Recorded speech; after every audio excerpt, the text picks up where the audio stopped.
Billi. Hi, and welcome back to the Global Flow series. Thank you so much for joining us again. And I am so excited today to have Dr. Billi on with us today. She is joining us from Israel, and I am so excited to have you. We are going to be talking today about ADHD and how that can affect flow. And this is just a really important conversation to have, and I know that this is just going to add so much to the series. So thank you so much for being here. Thank you for having me. I'm delighted. You're so welcome.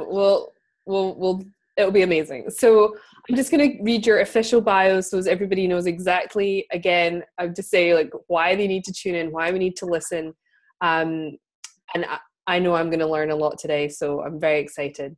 So Dr. Billi has an MA, a PhD, and is an ADHD, Neuro-Cognitive Behavioral and Expressive Arts Therapist and coach.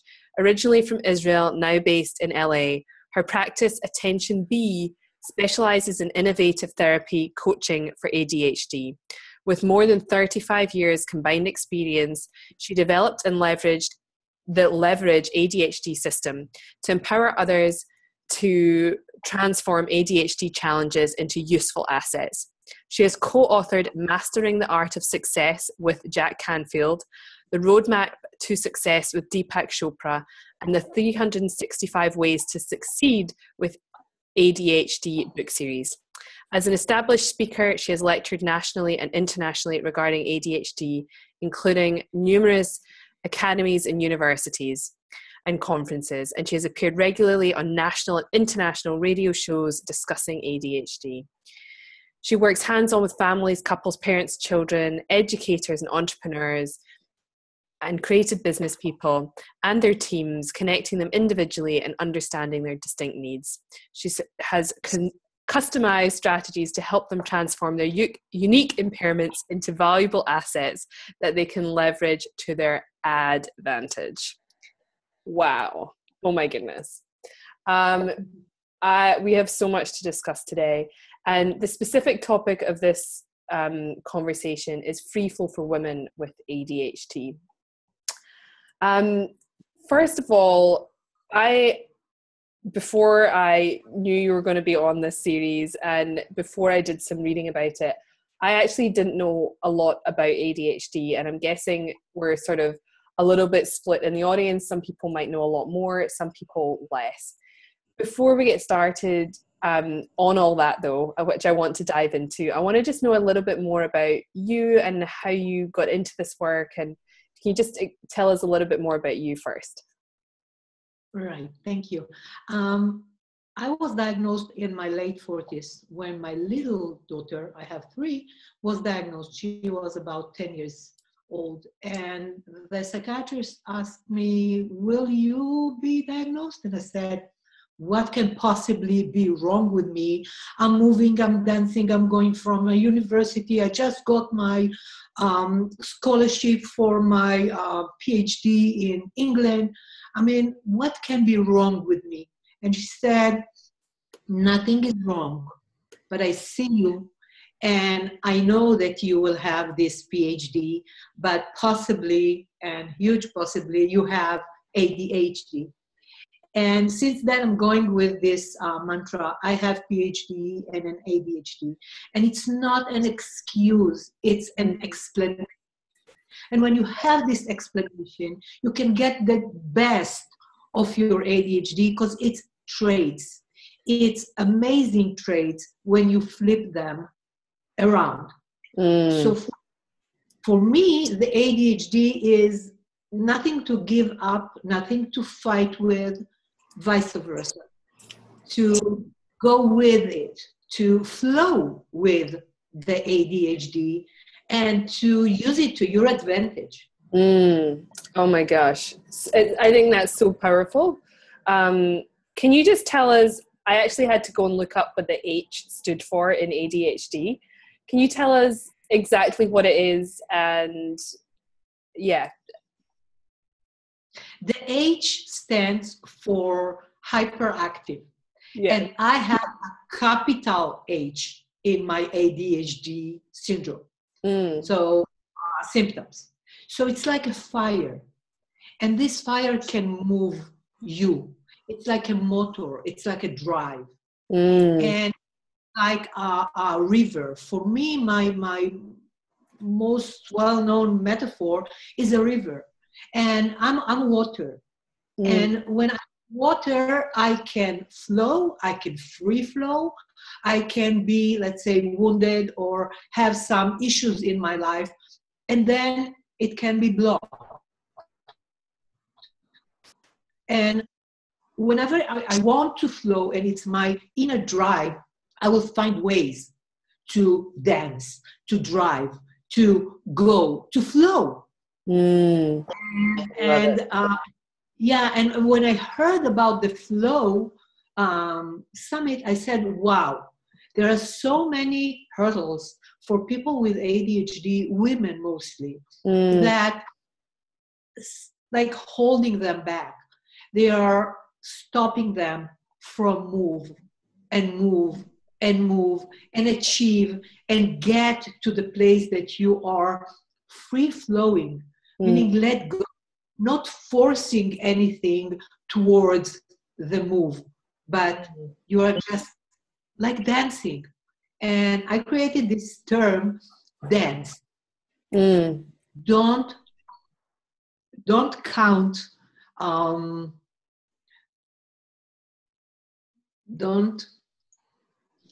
dance.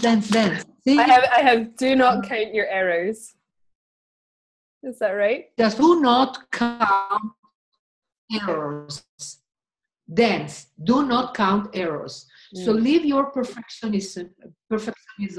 Leave whatever is bounding you or holding you, and just continue with it.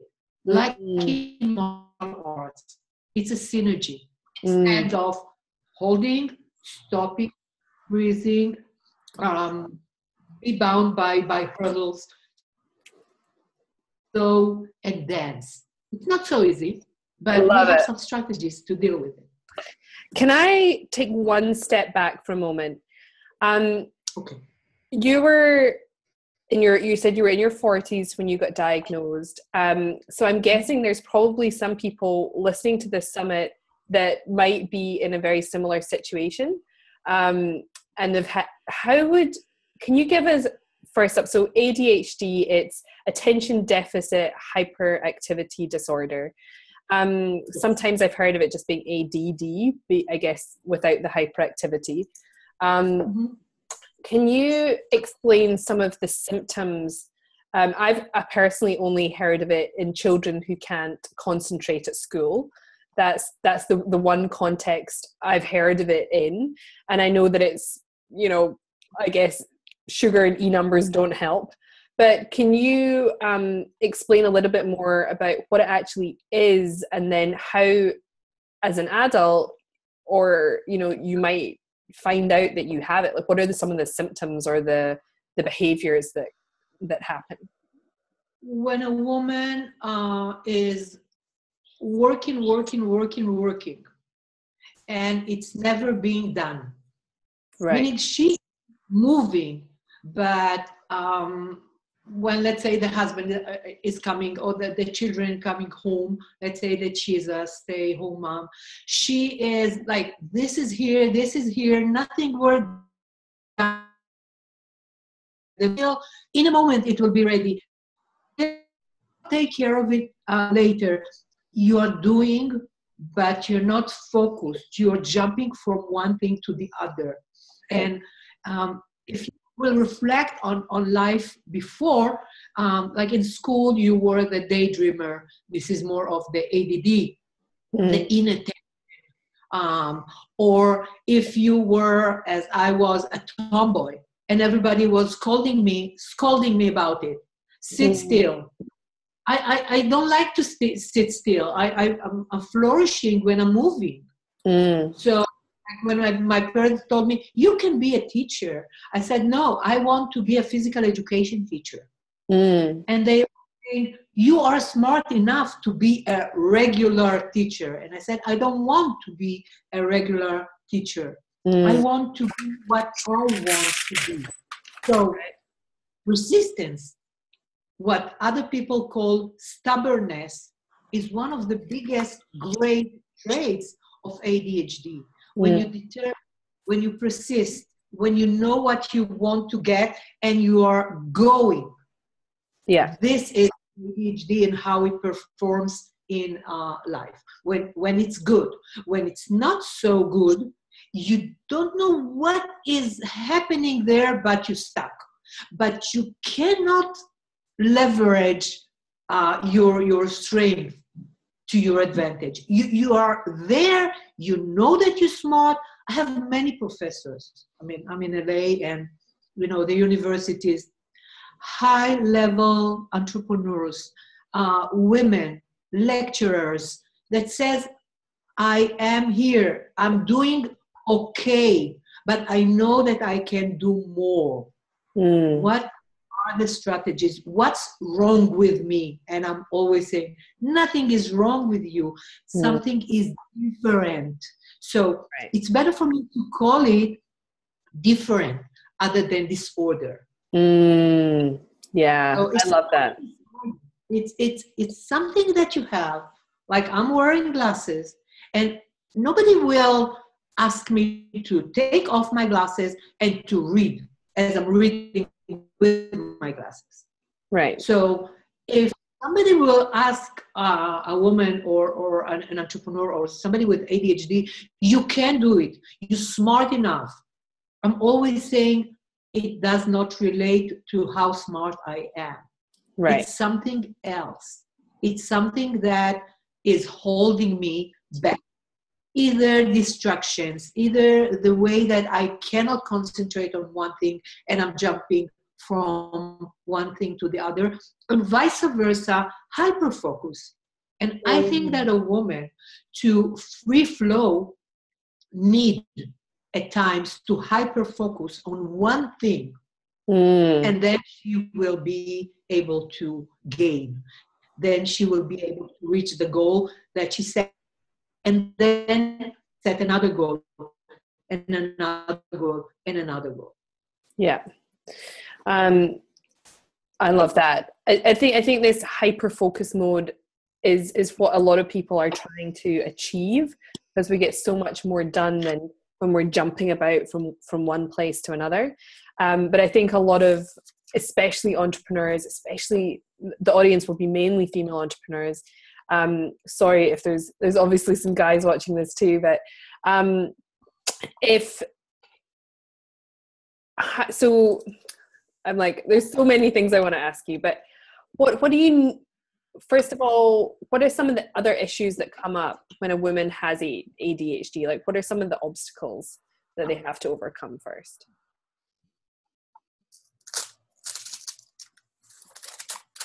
Self-doubt, Okay. self-guilt. All the history of people were telling that were telling her, like priests, rabbis, teachers, parents,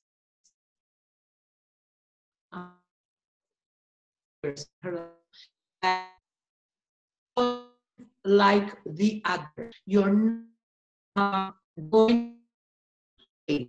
All the other people, because they're doing it in the right way. I'm just losing you a little bit. There is not. Okay. Sorry, Dr. Billi, I'm just losing you a little bit. I'm just going to pause the recording for a moment.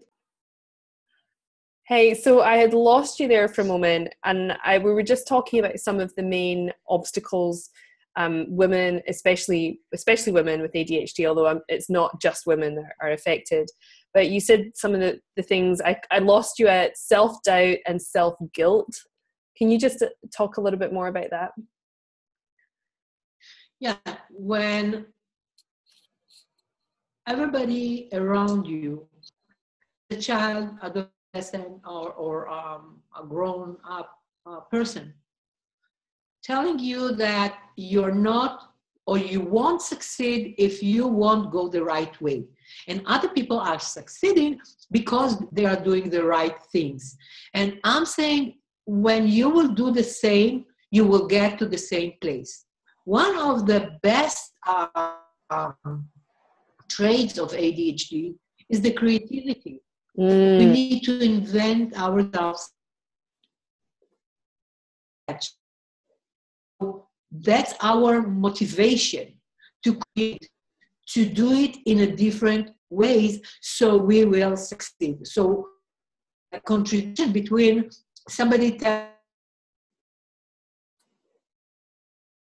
right way, you won't succeed, you develop these blocks, you cannot flow with your life. You're really starting to not succeed because of the emotions that comes to the life.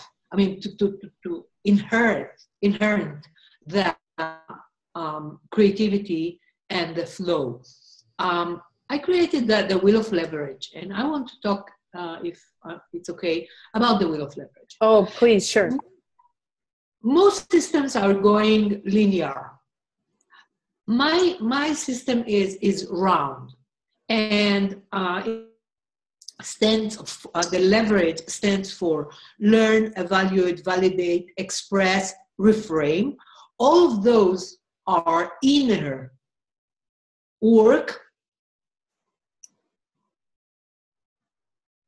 you're doing with yourself. You're learning more about ADHD. People does not know enough. It's a term, and yeah, everybody has in this age ADHD now. If you will go to the literature, you will see the 6 of the 9 parameters for real ADHD, and many people are starting to learn how it affected their life. So when I'm working, I'm going through evaluation. Now that you know what ADHD is, how it was affected your life, and many people, and again women, are not contributing the hold back, the guilt, the taboos, many things like that to the ADHD. And they're saying, now I understand. I didn't hear the teacher, so how would I relate to him? Right. And I was doodling, jumping when it's hyper, so I didn't pay attention, and then it was not good enough. So the evaluation stage is very critical. And then validate who you really are with everything that you have, the good and the not so good, and that's fine. And then express. Yeah. Hi, everybody. Sorry about the quality of the recording here. What we've done is we've just dropped the videos, and we're going to listen to what Dr. Billi has to say, because she has so much gold. I don't want anybody to not be able to listen to this. So no videos, but we're still going to carry on. So we were just, one of the last things before it got a little distorted, and hopefully our sound will be a little bit better now, we were talking about the guilt and the taboo surrounding the behaviors and some of the things that happen to people when they have ADHD. Yeah, so when you learn about ADHD, when you know what it is, and as I said, the ingredients of what you have with your ADHD, because it's not the same with every person, you evaluate how and what was the consequences and the time.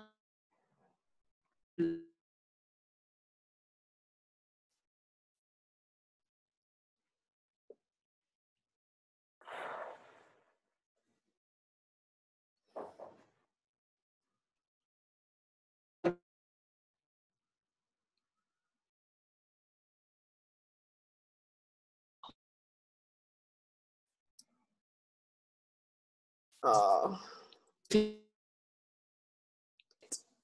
All right, guys, we're back again. No video. So you were just, the first step was to evaluate. First learn, then evaluate, and then validate. Yeah. And then we're going into express. And when you express your feelings and your emotions in a safe way, in a container, then it won't affect you. You will be able to deal with them, to manipulate, to do something with them. So it won't interfere and it won't hold you back. Because you cannot hide forever those emotions. And when you are doing it in a healthy way, then, and I'm doing it a lot with dance therapy, with all the expressive therapies. It can be drama, if it fits you. It can be drawing. It can be clay. It can be many ways. I'm working a lot with stories, life narrative. And when we are going through the express, we are going to the reframe stage. And in the reframe stage, you are reframing your attitude towards the ADHD and with it towards yourself. Only then you can start the free flow. Only then you can act, grow, and explore in your full potential. Because if not, you're not flowing freely. You're having bags and you're having obstacles, and you are giving those obstacles a lot of weight that is stopping you, just stopping you from achieve what you can really achieve. Yeah, I mean, everything you've just said is so important. If just to sort of sum up, like what I'm hearing, and you correct me if I haven't got this right, but obviously ADHD as a child, we get conditioned to believe that we're wrong, or that we are doing something bad because we're not conforming with everybody else, which leads to sort of this doubt and guilt and feeling shame and not good enough, which then like makes it even more difficult, because that creates different like negative emotions and other blocks around the behavior. So it like perpetuates the ADHD and makes it like more of an affliction than it actually needs to be. Is that right? It is right. And most of it is that you are contributing to the ADHD the bad traits. Like I said, the stubbornness and the I'm too like I'm procrastinating, or I'm too impulsive with money, with friends, with children, with relationships, with buying and spending money is huge. So if you are, and as Edward Hallowell is one of the gurus for ADHD, and he's saying creativity is impulsivity going in the right direction. So when can you repeat that? Creativity is positivity. Creativity is impulsivity, that it's wrong term, and creativity is a good one. So creativity is impulsivity going in the right direction. I love it. Okay, beautiful. So when people are telling you that you are impulsive, you conceive it as a bad trait. But when they're saying that you are creative, that's great. Yes. So try to find the flip sides of everything. Like stubbornness, we spoke about it. Stubbornness is persistent, is achieving, is go get it, is great motivation. Yes. So if I recapture to the dance, when you do not count errors and you count only what's going, what's flowing, it will keep you in the flow. It will make you move.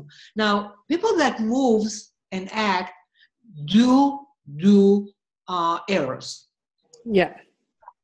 but they are in the flow and in the move to correct and continue, other than, okay, I did this mistake, what will I do now? I've, excuse me, screwed my life and blah, blah, blah. Yeah. So instead of that, just flow, go, move. When you act, you are doing. Yes. Yeah, I love that. So it's, instead of focusing on what's going wrong, if you are moving forward, you're going to make some mistakes, like you can't avoid it. But instead of like focusing on them, you focus on what you're doing right and keep moving forward, right? Yeah. Okay. Correct Perfect. and continue. Correct and continue. I love it. Okay. I think that's a really beautiful takeaway, to correct and continue. Yeah. So just, I'm curious a little bit, is how does like, what exactly is ADHD? Is it like, is it a condition? Is it a chemical imbalance? Like, what is it in the first place? It's a chemical, it's a biological. People have it in the families. Now we know that. Yeah. And it is 9 traits that the best place to look at will be the Edward Hallowell destruction. Look at Edward Hallowell destructions. Okay. So, and see, it's always in my head also. I mean, I'm not perfect. Nobody is perfect. And if I get something, it's okay. Yeah. It's okay. And this is what I mean by continue. Correct and continue, and dance, all the time dance. So those traits can be flipped. You can do each of them and make it work for you other than work against you. And yes, you can correct them with medication. I prefer to go with the natural way, with dancing and physical activity that will create the endorphins and the neurotransmitters that we are missing in our brain naturally. In some cases you can, in some you cannot. So it's very specific, very specific. And again, I like, me myself having severe ADHD, I like to work with people with ADHD because each of them is a new adventure. So it's like, you see, I'm leveraging my ADHD to my advantage in this way.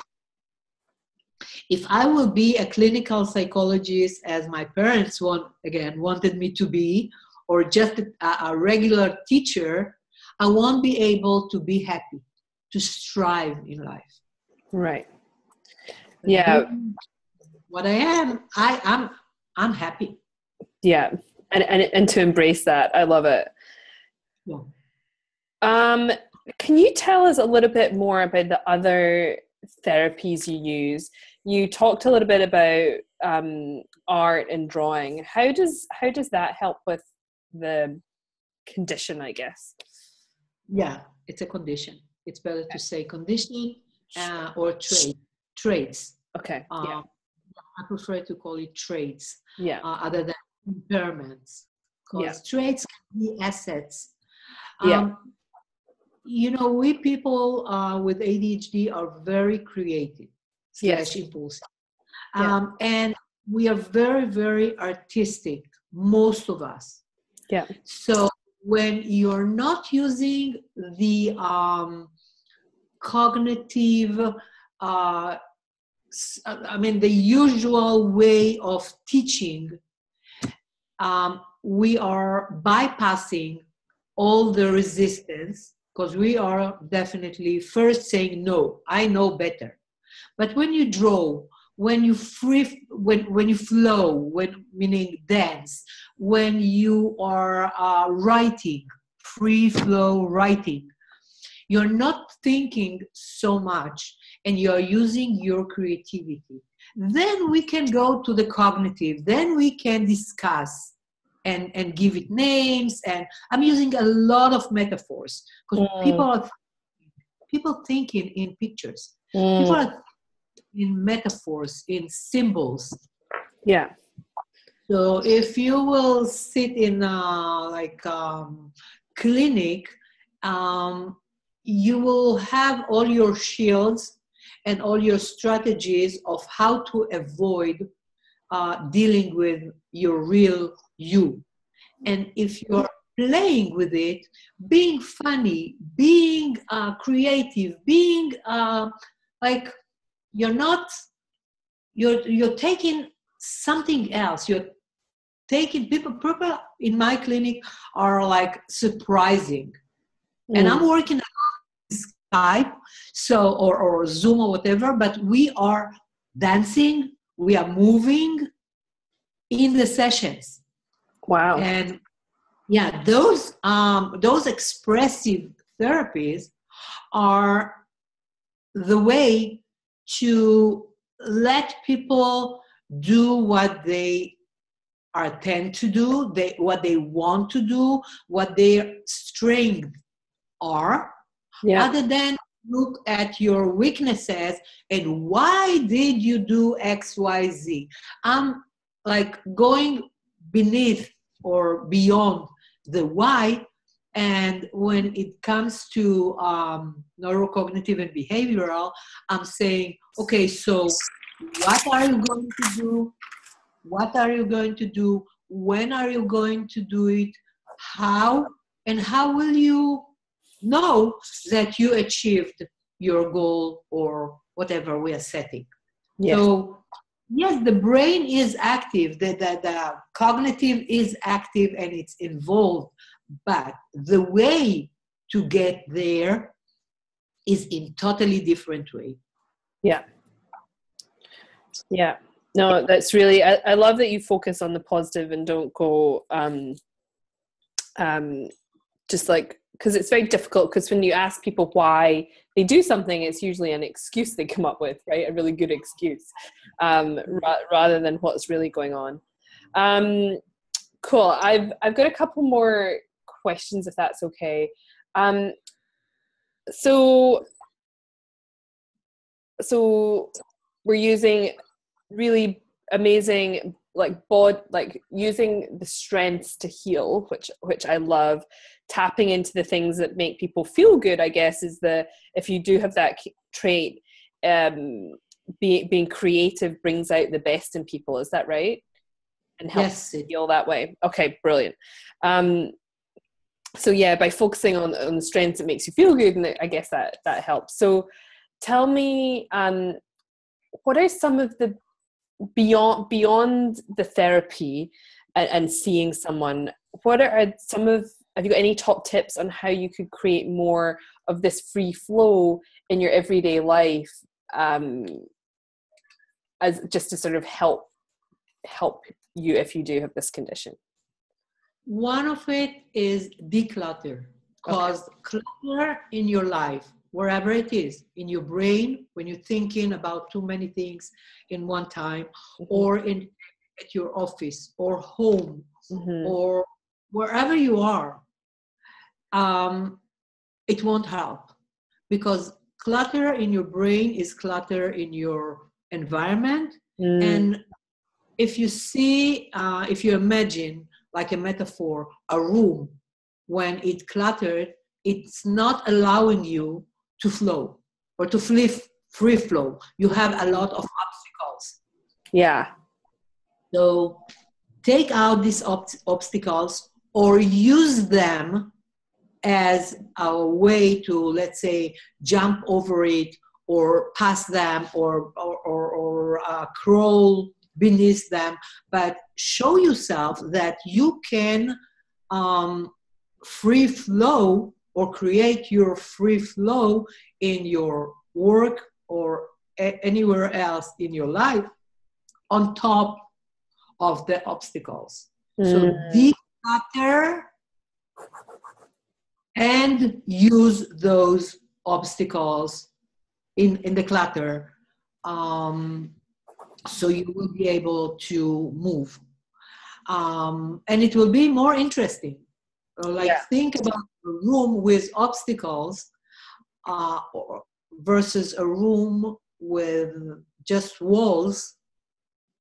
You will be able to free flow in the room, the clean, tidy room, but it will be more boring. Gotcha. In my eyes. So it's okay. Use nature. Use the rocks and the valleys and the hills and whatever you have to make it interesting. And then you feel that you achieved. Yeah. I would love to know as well, is there anything else in that area that we need to know about? Focus on one thing at a time. We have this hyper-focus. So hyper-focus can be a bad, quote-unquote, trait, and can be amazing trait. Because when you need to do your taxes, and this is the time for taxes, when you are taking half day or 3 times a week during 2 weeks, an hour or 2, then you are hyper-focused only on that. So close all media, close everything, and achieve. Success. So, and brings, of course, dopamine and norepinephrine that we are lacking to our brain. So we can do more. Okay.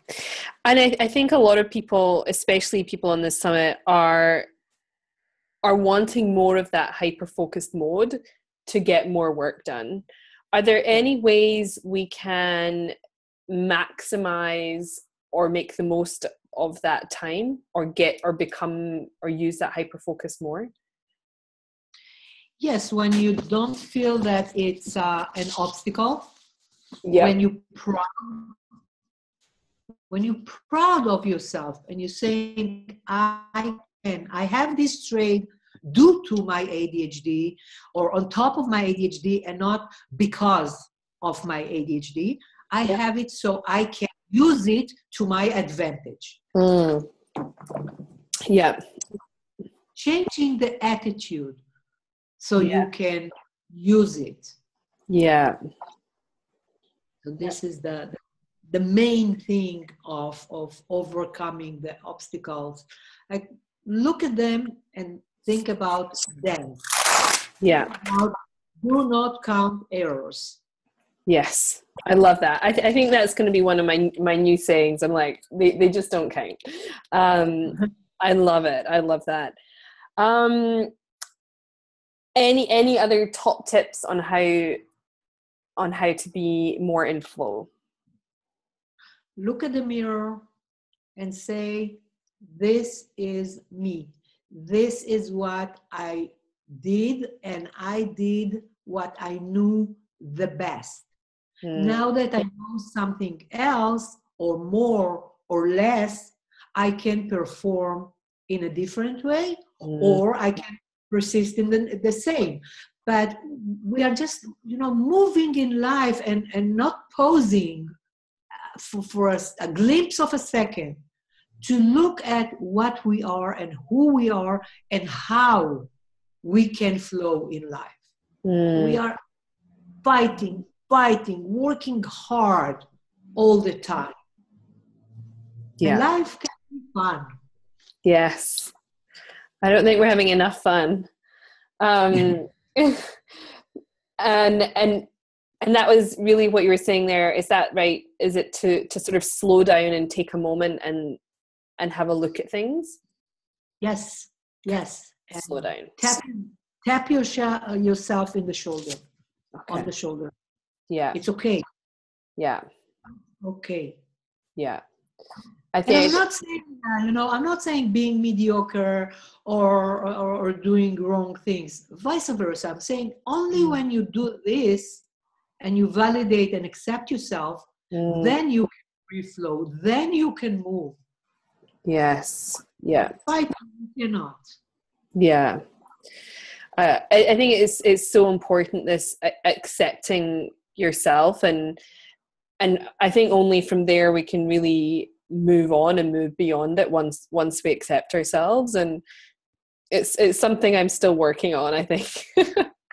It's a lifelong journey. Okay, good to know.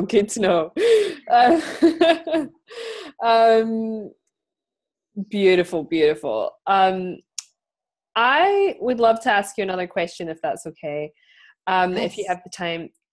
I am so curious. Like, you have obviously created a huge amount of success in your life. You have, partnered up with some of the biggest names and written books with Jack Canfield and Deepak Chopra. What would you say have been some of the key drivers or traits or things that you've done to create that level of success in your life?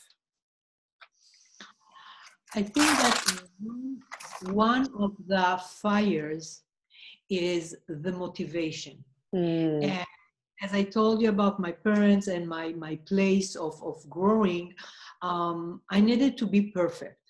And I never was perfect, and I never will be perfect. But I took it and I wanted to show myself that I am capable with my determination to do it in my own way. Like wherever I am, I'm looking at the area, like mapping it and saying, okay, what can we do with what we have? Yeah. I came to the States about 12 years ago after a horrible terror attack in Israel. I was really down. And from a terror attack with a PTSD, post-traumatic stress disorder, it's very hard to strive. But as I said, I paused, I took the time, I looked around, and the universe was sending me the right people to guide me, the right mentors. I found in myself the courage and the sources to overcome and to go again. So people like, I must mention one of my biggest mentors, Lori Dupar, that were reaching to me, and she's one of my best friends. She believed in me, and she said, I was like saying to her, my accent, and people won't understand what I'm saying. She said, no. Your accent is your title. This is you. And when people will hear Dr. Billi, they would never think that it's somebody else. Yeah. So it was like one mentor with great obstacle and leveraging it. And other people that just came into my life. And when I paused after this terror attack, and I didn't stay in Israel and was crying and pitying myself, I have a motto. I have a fire. I have those water that must go. And even hard. And if you will refer to my ebook that I'm giving away to the subject, my journey from ADHD to a PhD, you will see that I was dealing with huge rocks in my life. Yeah. But when you look at it as rocks, you can deal with it. A mountain that is like covering all of you, it's very hard to deal with it. So again, wherever I am, when it's dark, see the stars. That's beautiful. I love that. I've never heard that before. Yeah, this is real life. This is real life for me. That's why I'm so passionate about women. I have three daughters. Like two of them are diagnosed with ADHD, and they are amazing. And the Mm. children also. I have 9 grandchildren. Wow. Like half of them were already diagnosed, and it's fun and it's great, and they have amazing traits when you believe in them, when you show them that it's great and it's amazing, Yeah. other than scolding them. No, you need to do it as other people are doing it, period. Mm. That's the way. Yeah. This is my motivation, and this is what I want to spread to the whole world and to my family as well. Yeah. It's a really powerful motivation, and I really salute you for that, because it's not easy, and it is that taboo that you talked about earlier, and I think this conversation needs to be heard more, because it is so important. And children without ADHD can be conditioned badly enough anyway, right? And then to add that into the equation, I could see how it could become a bigger problem than it really, not that it's a problem, but a bigger thing than it needs to be, I guess. Right. So yeah, I really appreciate everything that you've said, and I've taken lots and lots of notes, and there's just a few gems in there that I just love. Like, one of my favorite quotes that you said today, well, I mean, there were probably like 6, but one, "When it's dark, see the stars." I mean, I feel like that needs to be like tattooed somewhere. Um, um, just such a beautiful saying. Attention brings success. I just, I really think it's really powerful, and I don't think we do that enough. Like, focusing on the important things. Beautiful, beautiful message. There were a couple of other ones that I just took notes, and I was like, oh my gosh, that's just great. Where was it? Correct and continue. Like, that is just another beautiful thing to live by. Do not count your errors. I mean, oh my gosh, there's so much good stuff in here. I really appreciate all of your time and everything you've had to share today. So thank you so much. Can you just tell us a little bit before we go, the best place? Obviously, all of the links will be linked up on your page, like next to this recording. Can you just tell us a little bit about the best place to find you? Your website is AttentionB.com. That'll be underneath here. Can you tell us a little bit about that ebook, the ADHD to PhD?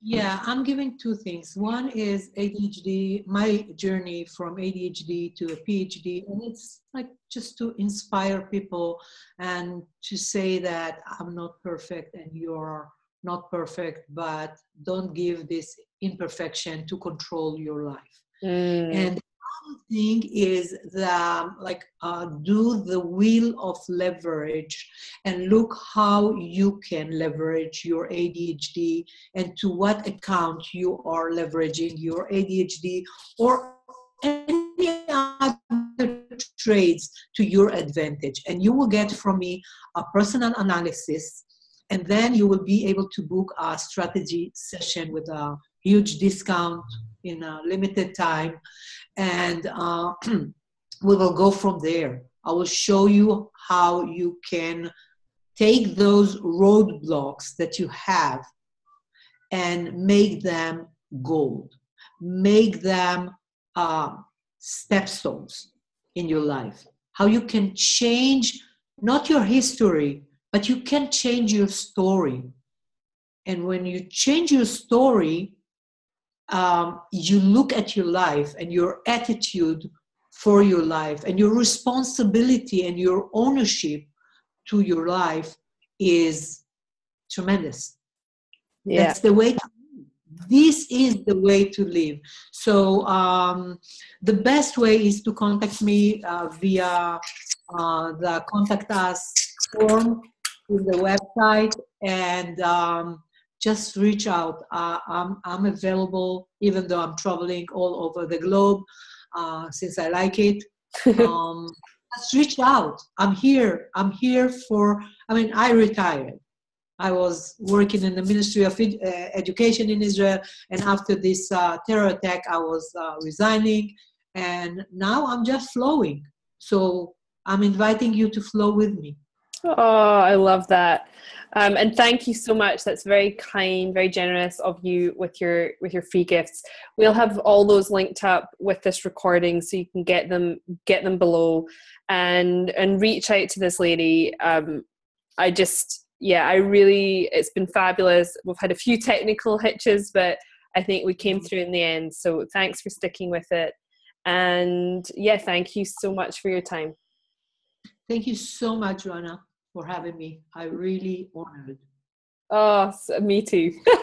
Thank you so much. Hey, bye dear now. Bye. Thank you.